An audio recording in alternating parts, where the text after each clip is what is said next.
मैं कैसे मानूं कि तुम सैयद हो। इमाम इन जोजी रहमत अलैह रवायत करते हैं कि हरत में एक सादात फैमिली थी। खातून जवानी में बेवा हो गईं, बच्चियों वाली थीं। तंग दस्ती आई तो उन्होंने समरकंद की तरफ हिजरत की। वहां पहुंची तो लोगों से पूछा कि यहाँ कोई सरदार, कोई सखी है। लोगों ने बताया कि यहाँ दो सरदार हैं, एक मुसलमान है और एक आतिश परस्त। खातून मुसलमान सरदार के घर गईं और कहा कि मैं इल्म रसूल सल्लल्लाहु अलैहि वसल्लम से हूँ, परसन हूँ। न खाने को कुछ है और न ही रहने का कोई ठिकाना है।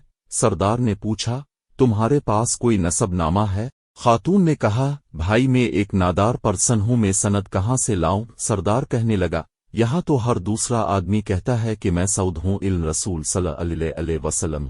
ये जवाब सुनकर वो खातून वहां से निकले और मजूस सरदार के पास गईं। वहां अपना तारुफ कराया। इसने फौर अपनी बेगम को उनके हमरा भेजा के जाओ, इनकी बच्चियों को ले आओ। रात सर्द थी। खातून और उनकी बच्चियों को खाना खुलाकर मेहमान खाने में सोने के लिए जगह दे दी गई। उसी रात को मुसलमान सरदार ने ख्वाब देखा कि रसूल अकरम सल्लल्लाहु अलैहि वसल्लम जन्नत में बने एक खूबसूरत महल के दरवाजे पर खड़े हैं। ये अर्ज करता है, रसूल सल्लल्लाहु अलैहि वसल्लम ये महल किसका है? अब सल्लल्लाहु अलैहि वसल्लम फरमाते हैं, ये एक मुसलमान का है। ये कहता है, मुसलमान तो मैं भी हूँ। अब सल्लल्लाहु अलैहि वसल्लम फरमाते हैं, अपने इस्लाम पर कोई सनद पेश करो। वो शख्स कांप जाता है।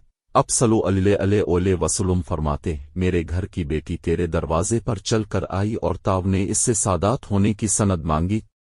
मेरे नजरों से दावर हो जा। जब उसकी आंख कायली तो वो नंगे सर और नंगे पांव बाहर निकल आया और शोर मचाना शुरू कर दिया कि वो परसन खातून कहाँ गई। लोगों ने बताया कि वो तो आतिश परस्त सरदार के घर चली गई। वो उसी हालत में भागा गया और इस सरदार के दरवाजे को जोर जोर से खटखटाने लग पड़ा। घर का मालिक बाहर निकला और पूछा, क्या हुआ? वो खातून जो अपनी बच्चियों के हमरा तुम्हारे घर में ठहरी हुई हैं, मुझे दे दो, वो मेरे मेहमान हैं।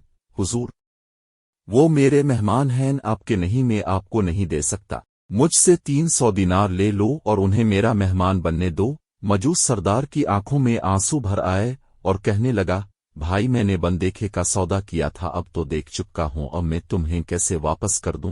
मैंने ख्वाब देखा कि जन्नत के दरवाजे पर अल्लाह के नबी सल्लल्लाहु अलैहि वसल्लम खड़े थे और तुझे कहा जा रहा कि दावर हो जा। उसके बाद रसूल खुदा सल्लल्लाहु अलैहि वसल्लम मेरी तरफ मुतवज्जे हुए और फरमाने लगे कि ताव ने मेरी बेटी को खाना और ठिकाना दिया, ताव और तेरा सारा खानदान बख्श दिए गए।